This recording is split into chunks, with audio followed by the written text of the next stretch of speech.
IPO corner में आपका स्वागत है। आपके साथ मैं हूं अभिषेक और आज हम होनासा कंज्यूमर के आईपीओ की बातचीत करेंगे। आज से ये खुला है और मामा अर्थ जैसा स्ट्रांग ब्रांड इनके पास है।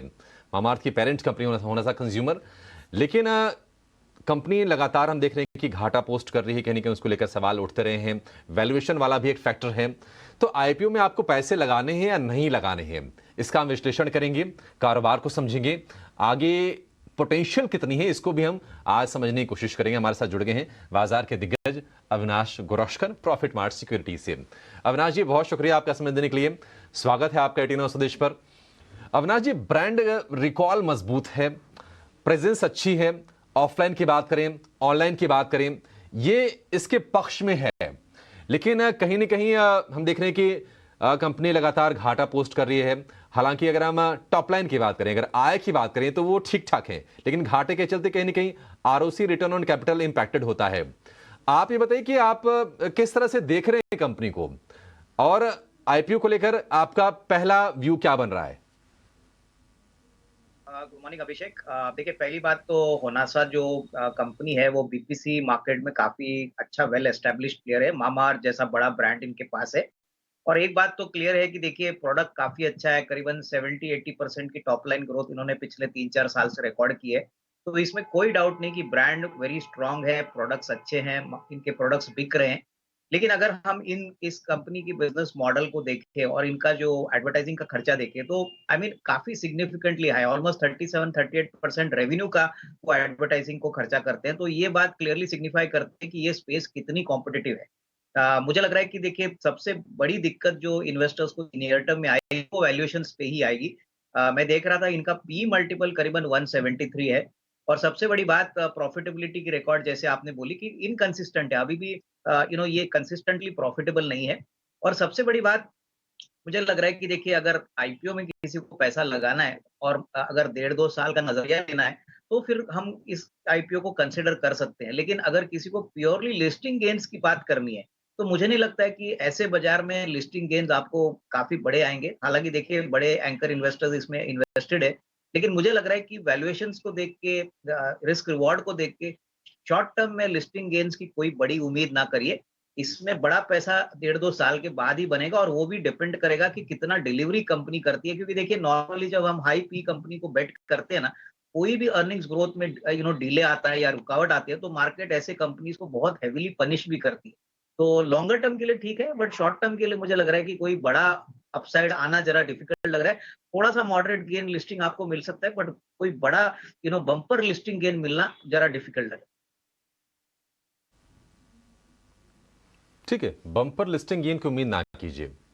और अविनाश जी, जरा बिजनेस के बारे में बताइए, क्योंकि जैसी जानकारियां पब्लिक डोमेन में है कि कंपनी खुद की मैन्युफैक्चरिंग नहीं करती है, पूरा का पूरा जो इनका बिजनेस है आउटसोर्सिंग मॉडल पर बेस्ड है।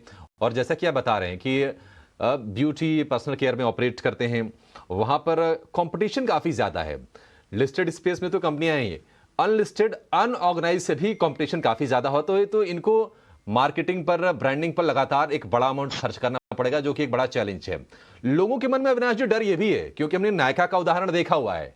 थोड़े से अलग हो सकता है कि सेगमेंट में ऑपरेट करते हो, लेकिन कमोबेश यही चीज है।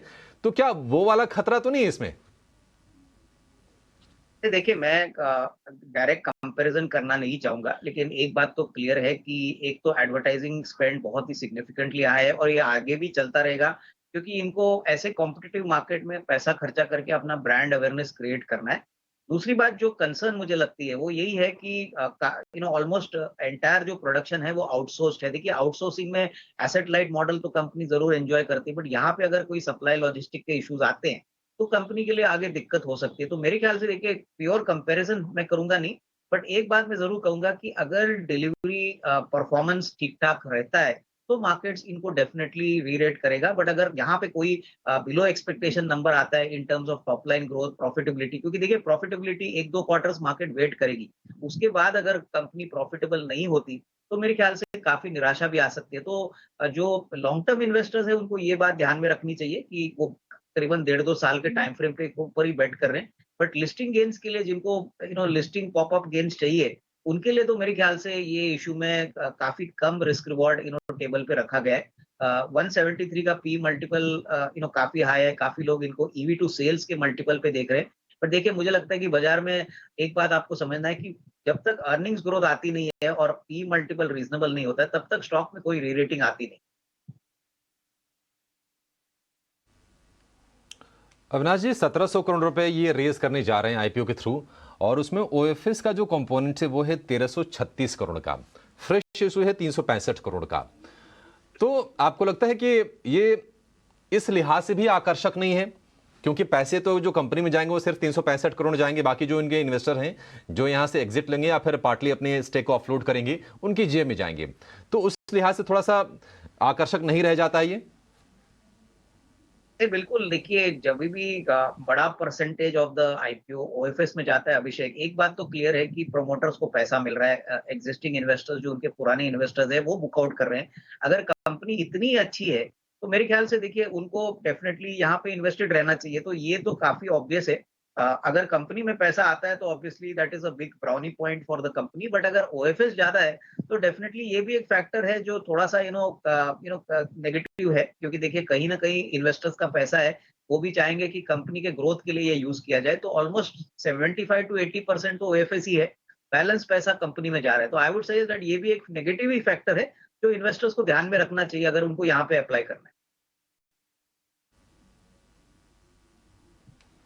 ठीक है अविनाश जी, सवाल ये है कि अप्लाई फिर करें ही क्यों? आप कह रहे हैं कि मॉडरेट गेंस की उम्मीद कीजिए, और आईपीओज को अगर हम खंगालेंगे टटोलेंगे तो पिछले जो ट्रैक रिकॉर्ड्स कहते हैं कि मॉडरेट तो वो होते हैं कि अगर 20 से 25% आ जाए, अगर वो भी ना आए तो फिर आईपीओ का रूट हम ले ही क्यों?